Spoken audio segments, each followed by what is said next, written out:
Assalamualaikum warahmatullahi wabarakatuh. Selamat pagi, siang, atau malam Pak Ayat. Perkenalkan nama saya Rali Denatus Parusip. Pada kesempatan kali ini saya akan mempresentasikan evaluasi kebijakan publik di KJA JPH Konsultan Indonesia. Pendahuluan. Digitalisasi layanan pelaporan keuangan membantu meningkatkan efisiensi proses akuntansi. Dengan sistem otomatis, waktu dan biaya untuk entry data dan penyusunan laporan dapat ditekan secara signifikan. Platform seperti Zero atau Jurnal ID terbukti mempercepat pekerjaan akuntan. Selain itu, penggunaan sistem digital juga meningkatkan transparansi dan akuntabilitas. Jejak audit atau audit trail yang tercatat otomatis memudahkan pelacakan data dan mencegah manipulasi, terutama penting bagi entitas yang melayani kepentingan publik. Digitalisasi juga menjawab kebutuhan klien modern yang menginginkan akses laporan secara real-time, komunikasi cepat, dan layanan fleksibel. Layanan daring memungkinkan akuntan dan klien tetap terhubung tanpa batasan lokasi. Dari sisi regulasi, sistem digital mempermudah kepatuhan terhadap standar PSAK dan ISAK serta mendukung aturan pemerintah seperti PMK nomor 25, PMK 01, garis miring PMK 01, garis miring 2014 yang menuntut peningkatan kualitas layanan akuntansi publik. Profil instansi JPN Konsultan Indonesia. JPN adalah kantor jasa akuntan yang berbentuk perseroan terbatas didirikan oleh sekelompok 5 orang yang berprofesi sebagai angkutan berdasarkan Akta Nomor 21 tanggal 17 Februari 2015. Seiring dengan perkembangan usahanya, JPN telah memberikan jasanya kepada klien baik perorangan maupun badan dengan berbagai jenis kegiatan usaha seperti manufaktur, hotel, rumah sakit, yayasan pendidikan, ekspedisi, rumah produksi, perbankan, penasihat hukum, konstruksi, ahli daya, dan berbagai jenis jasa lainnya, termasuk usaha mikro kecil dan menengah atau UMKM.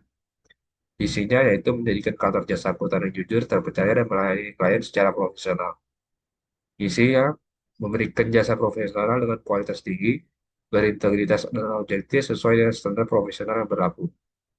Merekrut, mengembangkan, serta mempertahankan staf ahli yang memenuhi persyaratan seperti kompeten, berintegritas tinggi, responsif, dan komunikatif dalam membantu dan mendukung klien. Memberikan dan membagikan pengetahuan, pengalaman, dan prosedur penerapannya sehubungan dengan hal-hal yang diperlukan klien sesuai dengan ketentuan dan peraturan dan standar yang berlaku. Struktur organisasi kajian JPN Konsultan Indonesia.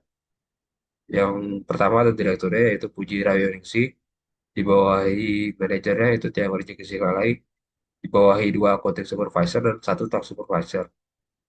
Yang dibawahi lagi accounting staffnya yaitu Rizky Nurjayanto dan staff Maria. Kebijakan. Dalam proyek ini, kebijakan yang dievaluasi adalah kebijakan digitalisasi layanan pelaporan keuangan klien secara daring atau online yang diterapkan oleh KJJPR sejak 2022. Kebijakan ini bertujuan meningkatkan efisiensi dan transparansi dalam proses penyusunan serta pelaporan keuangan. Pengumpulan data. Data dikumpulkan melalui wawancara dengan pimpinan KJA dan staf konsultan keuangan, serta klien dari sektor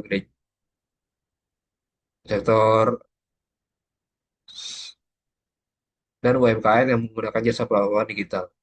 Observasi dilakukan terhadap proses pelayanan di kantor dan platform digital milik KJA. Selain itu, dokumentasi SOP digitalisasi, laporan efektivitas internal, dan umpan balik klien menjadi bahan analisis sekunder yang mendukung evaluasi. Analisis data dan evaluasi kebijakan. Dilakukan menggunakan 4 indikator. Yang pertama ada transparansi dan akuntabilitas. Platform digital meningkatkan akses informasi klien terhadap progres laporan dan bukti transaksi. Meskipun pelatihan penggunaan awal masih minim.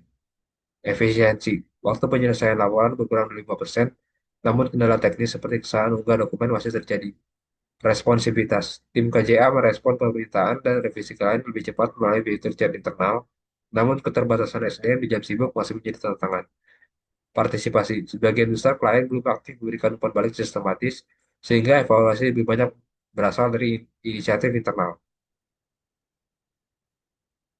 Kesimpulan, laporan evaluasi menyimpulkan bahwa digitalisasi membawa manfaat signifikan dan dalam efisiensi dan transparansi layanan KJA JPH.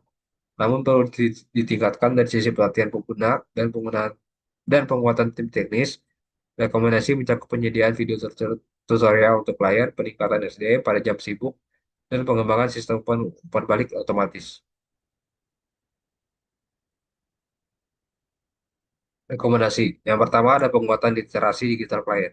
Banyak klien, khususnya dari sektor non-profit atau UMKM, masih belum familiar dengan sistem digital pelaporan keuangan.